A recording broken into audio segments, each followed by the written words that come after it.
Download the AllStar app. Make your picks for UFC fights, challenge your friends, level up and win prizes. Link in description. Get it now.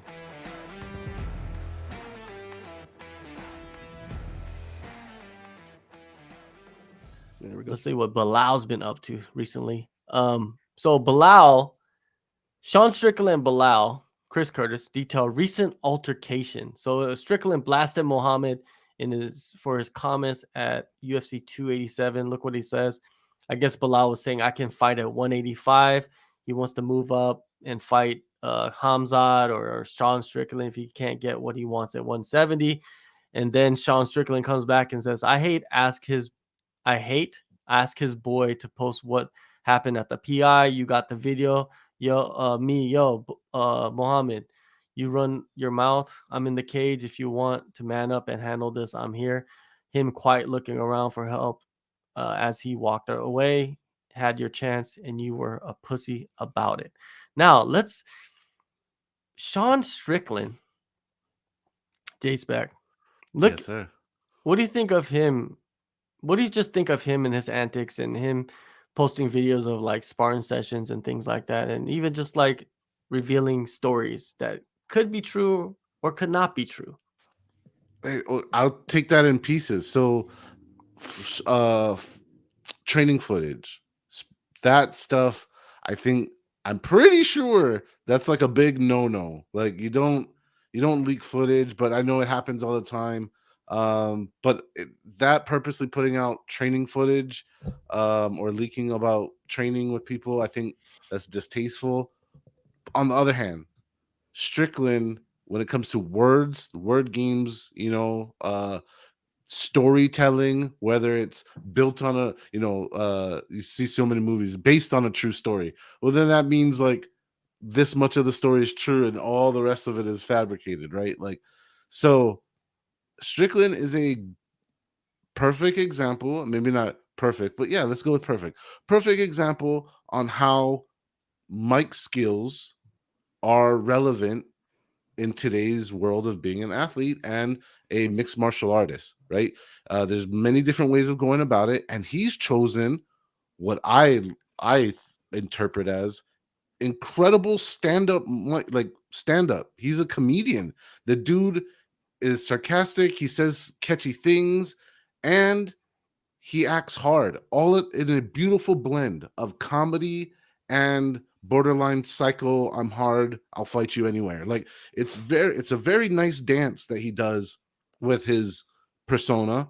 And Bilal, come on, man. But Bilal's no saint either. He likes to play different roles. He's not as fluid though. Sometimes his is like, oh, I'm being real hard, and then he's like, oh, look, I'm trying to be funny. Strickland is a little bit more mix of that. I'm not against Strickland getting the shine on.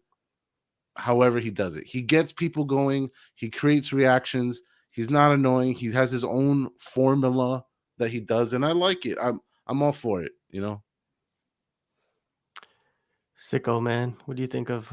It's provocative. It gets the people going. That's what we got here, man. I mean, to me, we're in the WWE era now, baby. It's two characters sticking to their characters, it's almost like they had writers for them. Like, hey, we want to make this little side thing go on, and it has a lot to do with nothing. I don't think that these guys are going to fight each other anytime soon. Maybe in a sparring session again somewhere, cool. But I think it's just two guys who are sticking to their character roles, who are a little bit cringy at times, just kind of doing what they do. That's all I chalk it up as. It's cool though. I like it. Sean Strickland, him challenging people like to step into the cage and fight them for free. That's just stupid. Like, why would you do that? You're a professional fighter. Professional fighter means like you get paid to fight. Why would you fight for free? And then have people record it and then just spread over the internet for free? Yeah. Why would you do that? What would be the point of that? And then him going around saying like, yo, you called out somebody at the PI and they didn't want to step into of course they're not going to step into the cage. They're not going to get paid to do that. They're not getting paid to go spar you. Like, you've seen the videos of Sean Strickland just beating the shit out of people, like legit, like guys we don't know. You know what I mean? We Random have dude. no idea Yeah. who he's sparring, like just guys in gyms around the country, and he's just beating the shit out of people. Like, I don't think that is something that you should be promoting, to be honest with you. But like you said, it gets the rounds on social media. The news cycle, it allows him to be in the news cycle all the time, and people are outraged, or they're entertained, or they're cringed by it somehow, some way. Yeah. And that's what Sean Strickland is now. Because really, at the end of the day, you know, is he the cream of the crop in that division at No. 185? No. It looked like he was going to be, right? It looks like he But was then going to be. he kind of hit a wall. You know what I mean? He kind of hit a wall, right? A wall hit him. Yeah, he got hit by a wall. And I think it's this is just good character build, man. I think it just fits Sean Strickland's character. I'm crazy. The guy who says he stays up all night thinking about how he wish he would have got out of his car and beat the shit out of some guy for road rage. And then you just go to decision after decision after decision where you're a calculated fighter. Like, you're not that psycho crazy guy. Like, you are calculated, and this just fits your character build. This just fits what you are selling. This is right on brand for Sean Strickland. So, and I have no problem with fighters manipulating the media to get what they want, because now it's become a thing. Now it's become a thing. Like you said, it's entertainment, right? So the UFC, there's a lot of fighters doing it, right? There's the Dana White's doing it. You know what I mean? He acts like he's not, but he is all the time. And even like you see kind of like even like journalists trying to do it as well.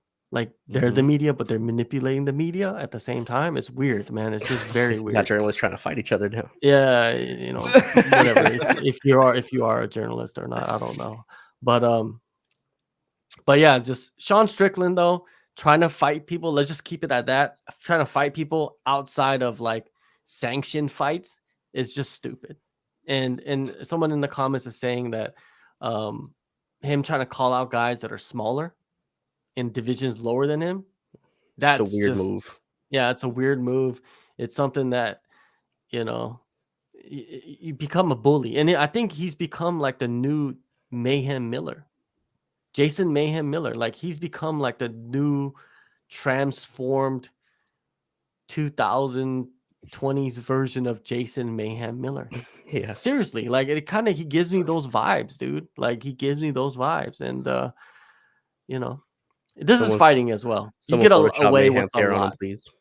Yeah, you get away with a lot. And I've been around Jason Mayhem Miller before. I actually was around him like I don't even know how many years ago in Bangkok, of all places. Like just hung out with him for a while. And he was sounds like the place I want to see him hanging out with, bro. That's like, I want to. Where's these videos at, bro? That's the one I want to. And talk this was about. like when he was kind of, I think he was like right when he left the UFC, or maybe he was at the tail end of his UFC career when he was kind of going through some stuff, and he seemed normal.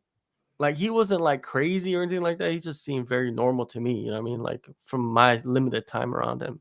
But yeah, the media and manipulating it is what it is. But to me, like calling out guys smaller than you and trying to fight them outside of like a sanctioned fight when you are a professional fighter, to me that's just very odd behavior and unnecessary, right? Yeah. The opposite of super necessary. It's very unnecessary.